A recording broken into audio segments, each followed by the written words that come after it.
ప్రభు పేరట వందనాలు. వందనాలండి. వందనాలు. వాక్య భాగంలోకి వెళ్దాము. మన మధ్యన ఉన్న జీవన్ కుమార్ గారు ఈ రోజు మరి జాషువా గారు రాలేదు. జీవన్ కుమార్ గారు వాక్యం వివరిస్తారండి. అయ్యగారు అమ్మా వందనాలండి. వందనాలండి. వందనాలు. వందనాలండి. హలో మంచి సమయంలో ఈ సమయం ఇచ్చినటువంటి గృహంలో ఉన్నటువంటి అందరికీ మన రక్షకుడైన యేసుక్రీస్తు వారి పేరట శుభాభివందనాలు తెలియపరుస్తూ ఉన్నాను. దేవుడు మన కుమారు మిమ్మలను మీ కుటుంబాలను దీవించును గాక. మీ అందరికీ ఉదయకాల సమయంలో మనం నేర్చుకుందాము.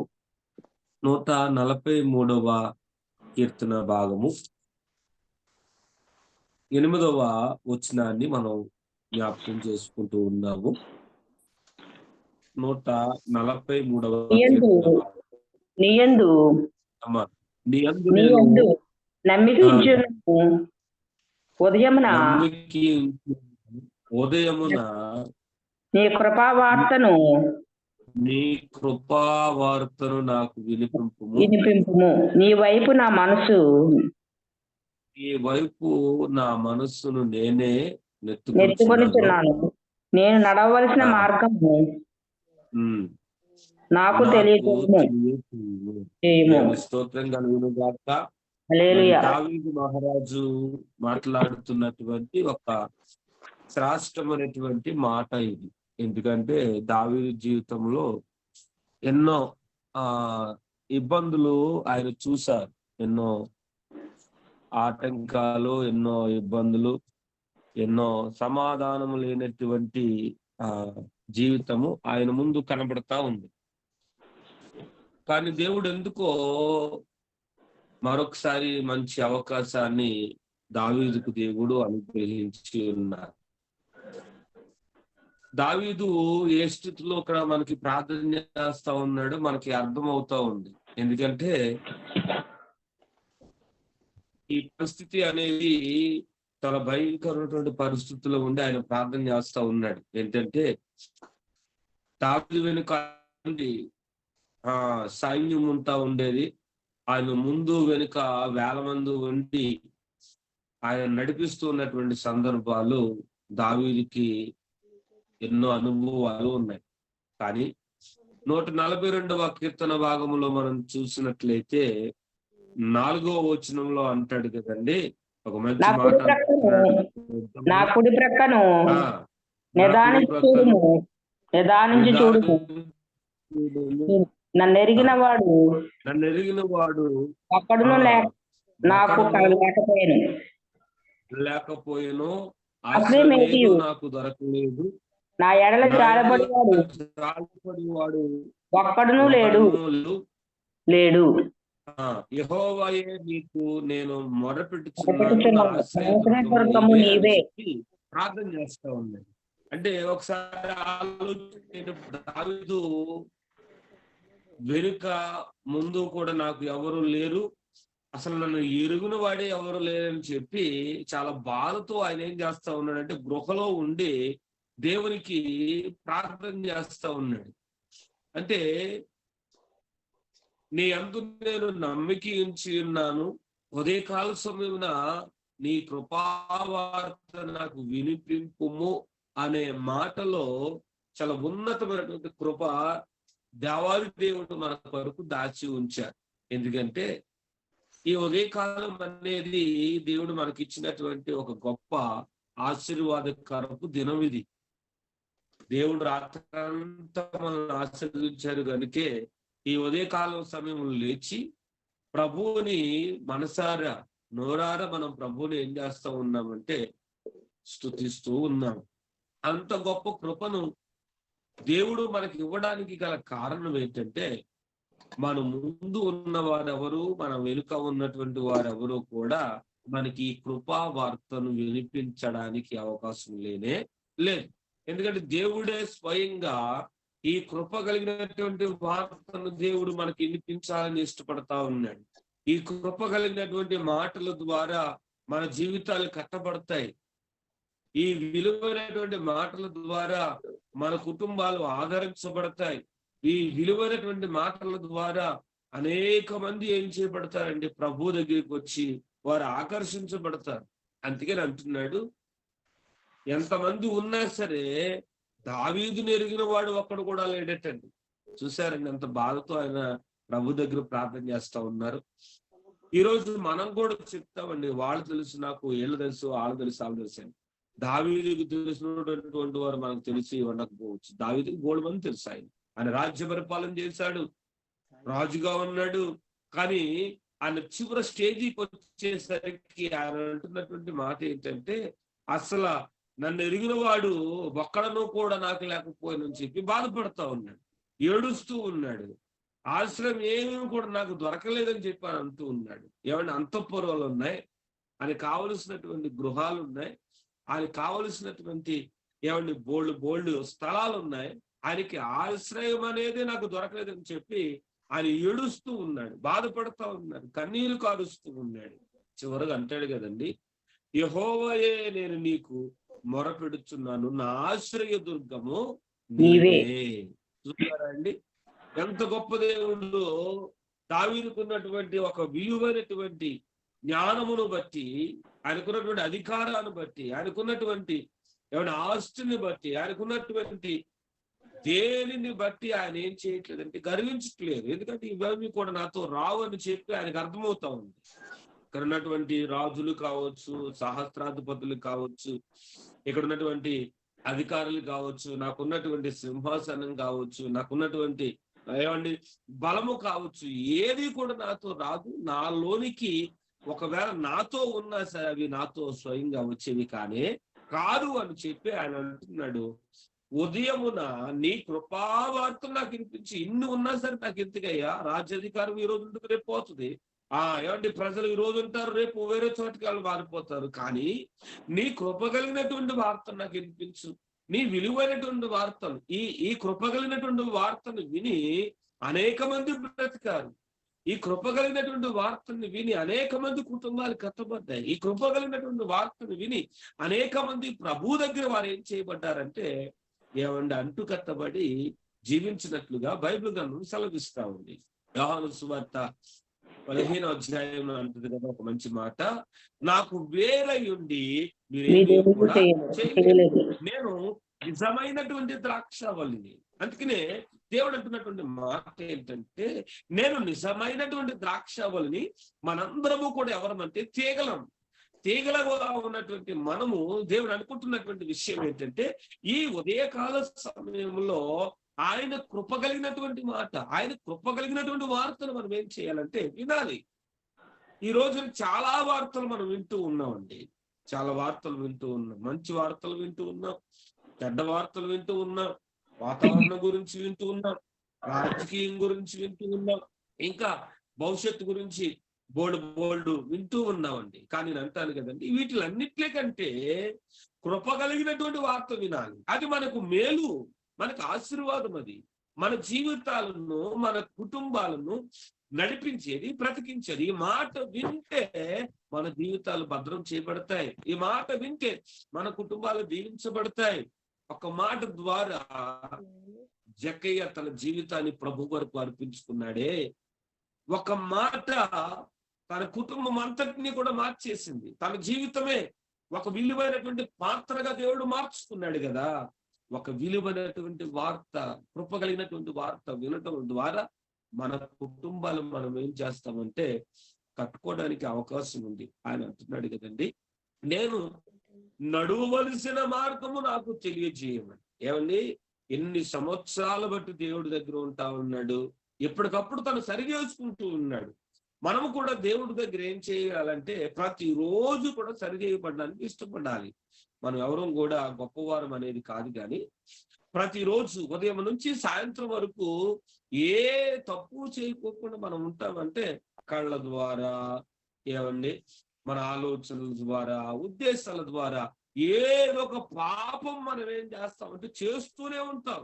పాపము చేయకోకుండా, చెడ్డ ఆలోచించుకోకుండా మనిషి ఈ భూమి మీద బ్రతకడానికి అవకాశం లేనే లేదు. అది ఎలాంటి వారైనా, పెద్దవారైనా, చిన్నవారైనా, వృద్ధులైనా, ఏమండి ఎలాంటి వారైనా కావచ్చు. కానీ నేను నడవవలసిన మార్గము నాకేం చేయి, నాకు తెలియచేయమని చెప్పి ఆ స్థితిలో ఉండి ఎన్నో సంవత్సరాలు బట్టి ప్రభువుని అంబడిస్తున్నటువంటి దావీదు కూడా ప్రభువుని అడుగుతూ ఉన్నాడు. దినదినము ఆయన ఏం చేయబడుతూ ఉన్నాడంటే సరిచేయబడతా ఉన్నాడు. ఎందుకంటే కృప కలిగినటువంటి వార్త ఎప్పుడైతే తన హృదయంలోనికి వెళ్ళిందో, జీవము కలిగినటువంటి మాటలు ఎప్పుడైతే తన హృదయాన్ని తాగుతూ ఉందో, ఆత్మ సంబంధమైనటువంటి వాక్య పరిచర్య తన హృదయంలో ఉన్నటువంటి ప్రతి గలిబిలిని ఏం చేస్తూ ఉందంటే బయటికి రావడానికి ప్రయత్నం చేస్తా ఉంది. ఎందుకంటే చెడిపోయినది ఏది కూడా ఈ వాక్యం హృదయంలో ఉంచదు, బయటకు వచ్చేయాలంతేగా. ఒప్పుకోవాలి, పాపపు ఒప్పుకోలు జరగాలి, పరిశుద్ధత అనేది జరగాలి, ఆ పాపములో నుంచి విడిపించబడాలి. ఎప్పుడైతే నువ్వు పరిశుద్ధపరచబడి ఉన్నావో ప్రతి దినము కూడా ప్రభు పాదాల దగ్గరికి వచ్చి నువ్వు అడిగే మాట ఏంటంటే, అయ్యా నేను నడవవలసిన మార్గం ఏదో నాకు తెలియపరచండి అని చెప్పి ప్రతిరోజు అడుగుతూ ఉంటాం. అడగటంలో తప్పేం కాదండి. వాక్యం చెప్తా ఉంది, నీతిమంతులు లేడు, ఒక్కడను లేడు, అందరూ పాపము చేసి దేవుడు అనుగ్రహించిన మహిమను వారు పొందలేకపోతూ ఉన్నారని.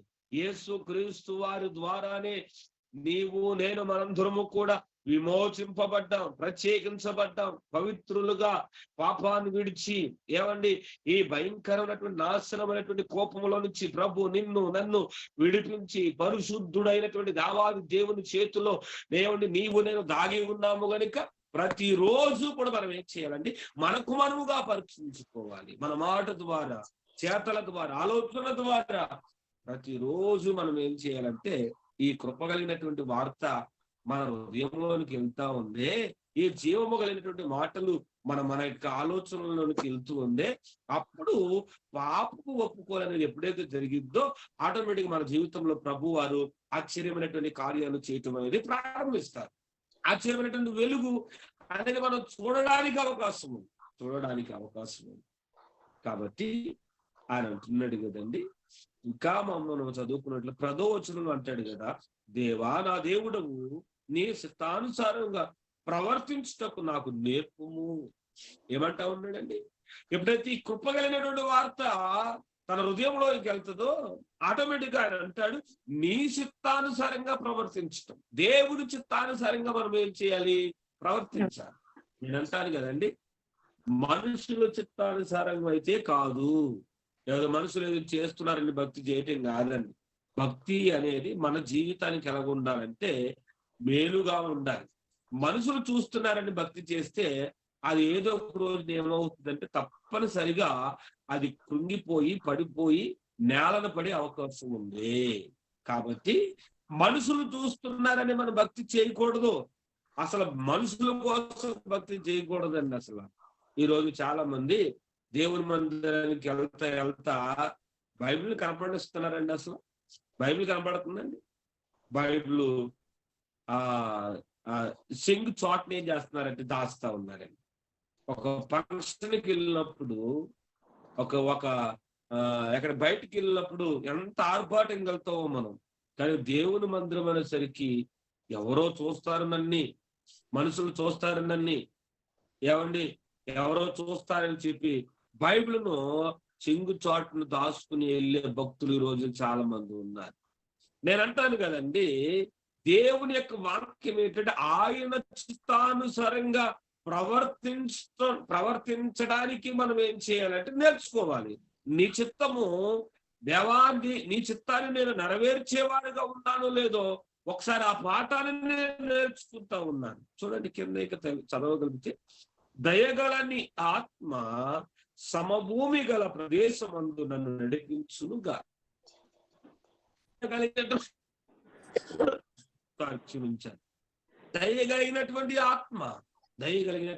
ఆత్మ సమభూమి గల ప్రదేశమందు నన్ను నడిపించునుగాక. చూసారండి, సమభూమి గల అంటే మన భక్తి ఎప్పుడూ కూడా ఎలా ఉండాలంటే సమానంగా ఉండాలి. దేవునికి ఇష్టమైనటువంటి భక్తి మనం చేయాలి. దేవునికి బలమైనటువంటి దూర్ఘంగానే ఉండాలి. దేవుడిని నిన్ను నీ కుటుంబంలో ఏర్పాటు చేసుకున్నాడు. దేవుడు నిన్ను ఒక కుటుంబంలో తలమాలికగా నిన్నుంచాడు. దేవుడు కుటుంబంలో నిన్ను పరిశుద్ధుడిగా దేవుడు నిలబెట్టాడు.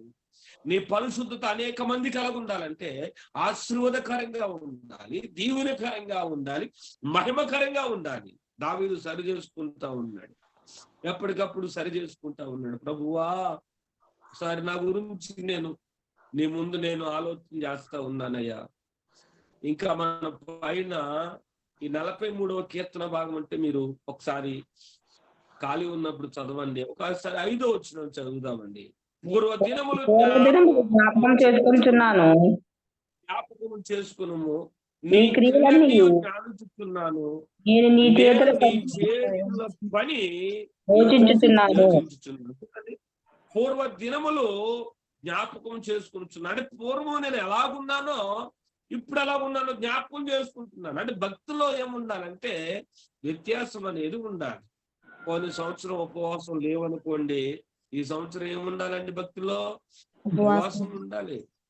ఒక పూటైనా ఉపవాసం ఉండి ఈ కృప కలిగినటువంటి వార్తను మనం ఏం చేస్తా ఉన్నాం? భుజిస్తూ ఉన్నాము కదా, తింటున్నాము కదా.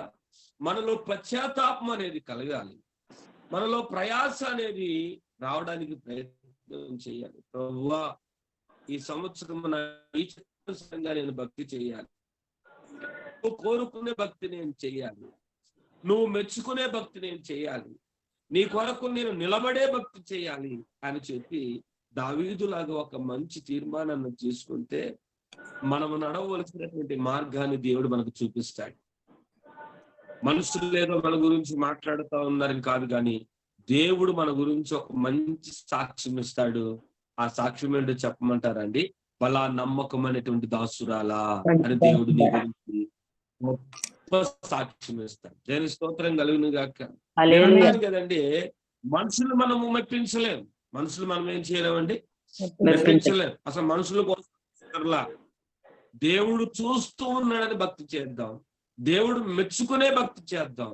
అన్ని సంవత్సరాలు దావీదుకి ఇంకా తనకు తను ఏం చేస్తా ఉన్నాడంటే పరీక్షించుకుంటూ ఉన్నాడు. అయ్యా, నేను ఎలాగున్నానో నీకు తెలుసు, నా స్థితి ఏంటో నీకు తెలుసు, ఇంకా నేను నేర్చుకుంటా ఉన్నాను, పాఠం ఇంకా నేర్చుకుంటున్నాను, నా జీవితంలో ఇంకా నేను ప్రయాస పెడతా ఉన్నాను, నేను ఎలాగ ఉండాలో, ఎలాగ నడవాలో, నా భక్తి విషయంలో, నా ఆలోచన విషయాల్లో నాకు భక్తి నేర్పండి అయ్యా అని చెప్పి దావీదు మహారాజు దేవుడి దగ్గర ప్రయాసపడ్డాడు. ఈ 2024లో మనం కూడా భక్తి విషయంలో ప్రయాసపడదాం. మన కుటుంబ విషయంలో, మీ భర్త విషయంలో, బిడ్డల విషయంలో, ఏమంటే ఇంకా ఉన్నటువంటి ఆర్థికమైనటువంటి సమస్యల విషయంలో మనం ప్రయాసపడి ప్రభు సన్నిధిలో మొరపెడదాం. దేవుడు ఆశ్చర్యకరమైనటువంటి వెలుగులోనికి ప్రభు నన్ను నడిపిస్తాడు. నడిపించడమే కాదు, ఒక విలువైనటువంటి జీవితాన్ని, ఒక విలువైనటువంటి కుటుంబముగా ఈ 2024లో ప్రభు వారు మనల్ని కడతారు. అట్టి దైవికమైనటువంటి కృపల గుండా నీవు నేను ప్రయాణం చేయడానికి ఇష్టపడదాం. దేవుడి కొద్ది మాటలు మనం వినుకొండో దీవించి భద్రపరిచి ఆశీర్వదించబడుదురు గాక. ఈ సమయాన్ని ఇచ్చినటువంటి ప్రియులు సంజయం గారికి, దైవ సేవకులకు, మరి వాక్యాన్ని ఉంచినటువంటి ప్రభు బిడ్డలకి ప్రభు పేరట శుభాభివందనాలు తెలియపరుస్తూ ఉన్నాను. దేవుడు కుమారు మీ అందరిని దీవించుగాక. మా పరిచర్య కోసం కూడా మీ అభిజన ప్రార్థనలో ప్రార్థన చేయాలని ప్రభు పేరట పూర్వకంగా తెలియపరుస్తూ ఉన్నాను. దేవుడు దీవించును గాక. వందనాలు పాస్టర్ గారు.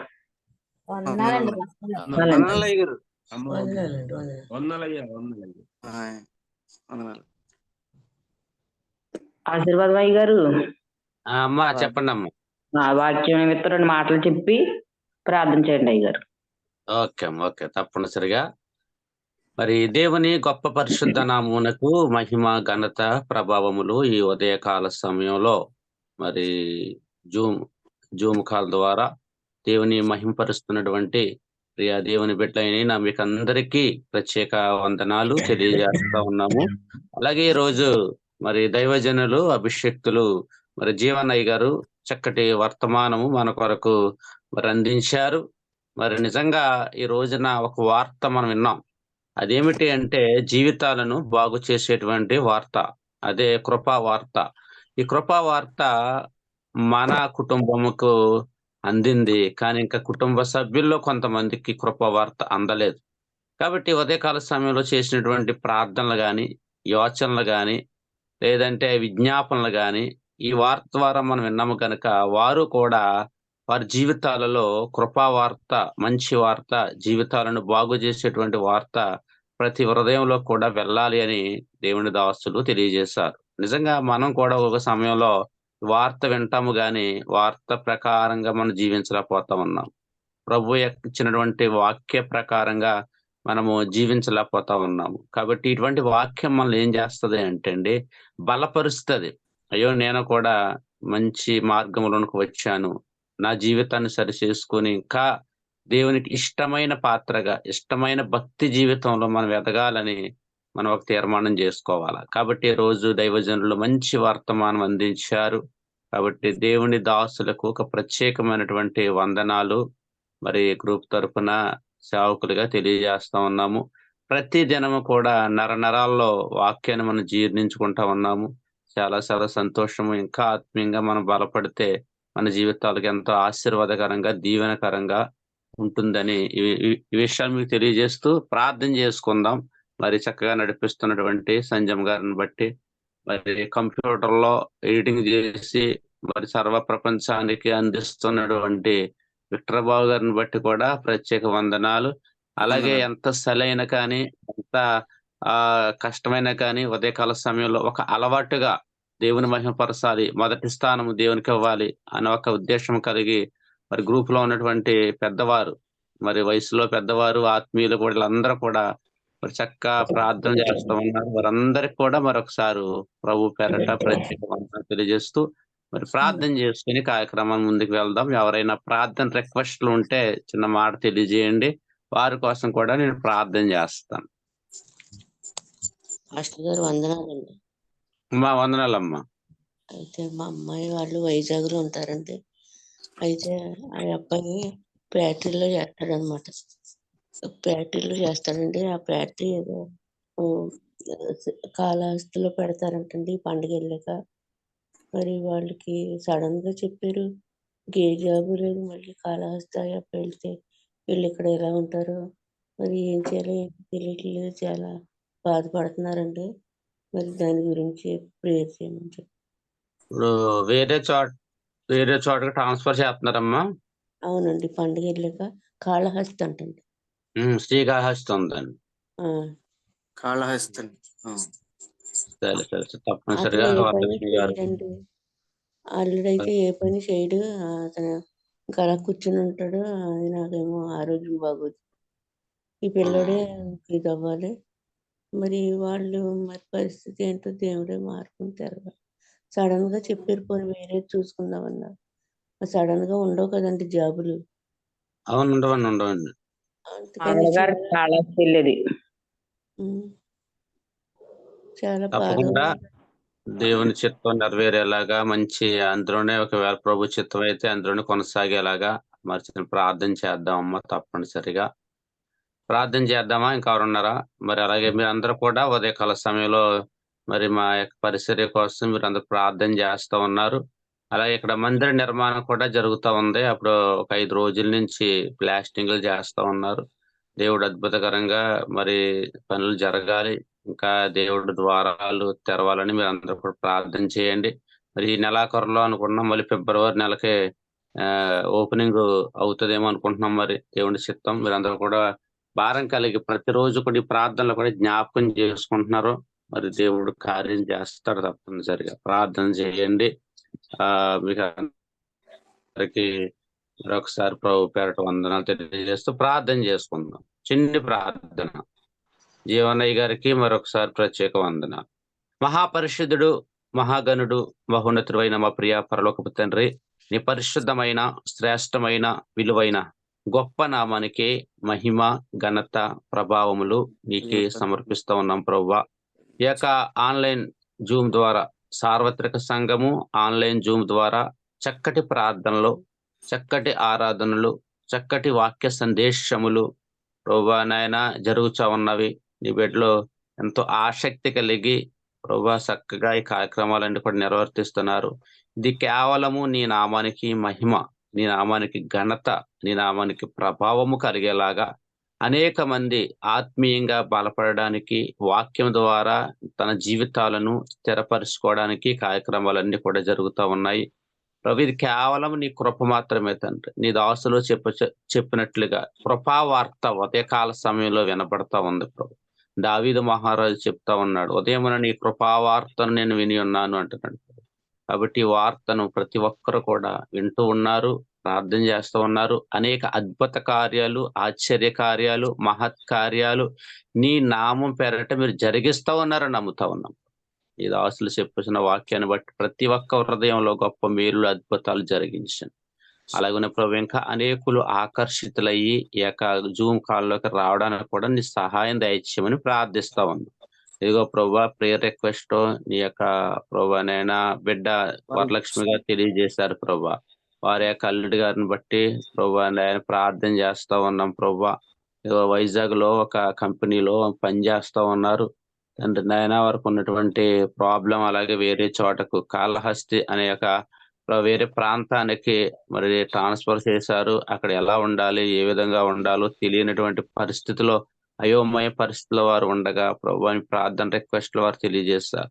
నీ చిత్తం అయితే అధికారుల హృదయాన్ని మార్చి, అక్కడ ఉన్నటువంటి యాజమాన్య హృదయాన్ని మార్చి ప్రభా నాయన అక్కడే ఆ జాబు పడేటట్లుగా, మరలా ప్రభా నాయన యథావిధిగా ఆ జాబు ప్రభా చేసుకున్నట్లుగా నీ కృప చూపించమని ప్రార్థన చేసి అడుగుతా ఉన్నాం ప్రభా. ఎందుకంటే ప్రభా నాయన ఇటు తోచని పరిస్థితి, మరి ఎక్కడ జాబ్ చూసుకోవడానికి కూడా అవకాశం లేనటువంటి పరిస్థితి. కాబట్టి నీ కరుణతో నింపి ఆ ప్రభా మరలా గొప్ప సాక్షి వినడానికి నీ చిత్తం అయితే కార్యం జరిగించమని ప్రార్థన చేస్తాను. వరలక్ష్మి గారు హృదయంలో కలిగిన భారాన్ని మీరు తీర్చండి. వారి అమ్మాయి, వారి అల్లుడు గారు, అలాగే వారికి ఉన్నటువంటి కుటుంబం అంతా కూడా ప్రభా నీ కృపలో నడిపించి దీవించి నీ కృపలో ఆశీర్వదించమని, ఇంకా ఎవరెవరైతే ఏ ప్రార్థన రిక్వెస్ట్ లో వారి మనసులో తెలియజేయాలని ఆలోచన కలిగి ఉన్నారో వారి ఆశలన్నీ కూడా నెరవేర్చండి. వారికి ఉన్న ప్రతి అవస్థలు, అక్కర్లు అన్ని మీరు తీర్చమని మరొకసారి ప్రార్థన చేస్తున్నాం. ఇంకో సంజయ్ గారిని బట్టి, బాబు గారిని బట్టి కూడా ప్రత్యేక ప్రార్థన చేస్తూ ఉన్నాం ప్రభా. వారు ఎంతో ఆసక్తి కలిగి కార్యక్రమం నిర్వర్తిస్తున్నారు. కుటుంబాలను, వారికి ఉన్న ప్రతి అవసరతలు, అక్కర్లు అన్ని కూడా మీరు తీర్చమని, నీ నామంలో ప్రభా గొప్ప కార్యాలు ఇంకను మీరు జరిగించమని, ఇది నా సేవకుడు ప్రార్థన అంగీకరించమని, వాక్య సంధివే స్పందించిన జీవనయ్య గారిని, వారి కుటుంబాన్ని, సంఘ బిడ్డలందరినీ కూడా మరొకసారి దీవించి ఆస్వాదించమని, అలాగే ప్రతి రోజు కూడా వాక్య సందేశం అందిస్తున్నటువంటి సేవకులందరినీ కూడా మీరు దీవించి నీ కృపలో నడిపించమని, మా ప్రభువును నీ ప్రియ కుమారుడైన యేసుక్రీస్తు నామముపేట ప్రార్థన అడుగుతున్నాను పరమ తండ్రి. ఆమేన్, ఆమేన్, ఆమేన్, ఆమేన్. జీవనయ్య గారు ఆశీర్వాదం ఇవ్వమనండి. జీవనయ్య గారు ఆశీర్వాదం ఇస్తారు. దీవెనతో మనం కార్యక్రమం ముగించుకుందాం. ప్రేమ, కుమారుడైన యేసుక్రీస్తు వారి కృప, పరిశుద్ధాత్మ గారి సహవాసము సన్నిధి కూడి వచ్చిన దైవ సేవకులకు, వారి కుటుంబాలకు, జూమ్ లో కలిసినటువంటి వారికి, ప్రార్థన అవసరత తెలియపరిచిన వారికి, వారి కుటుంబాలకి సదాకాలము తోడైండి నడిపించబడుదురు గాక. ఆమేన్, ఆమేన్, ఆమేన్. ఓకేనండి.